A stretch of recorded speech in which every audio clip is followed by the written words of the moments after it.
Hey Charlie, I work for an investment company, and after a few years of making our clients money, we are having a down year. Sorry to hear that. How do I communicate bad news? Awesome question. This really is one of the most important parts of client interaction in the business world. When things are going great, where everyone's having a party, right? When everyone's having an up year, then you're talking to people, everyone's happy with each other. But what happens when things go down?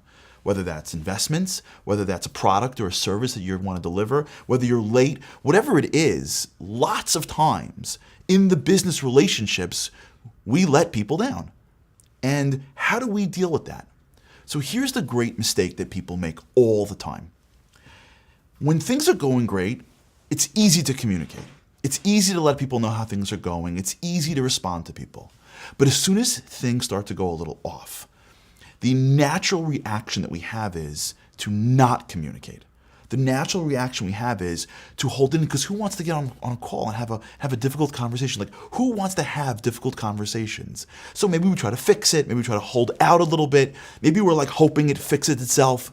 And what ends up happening is we distance ourselves from our clients. And then when they find out about the bad news, they feel like they're in the dark, and then it all goes down.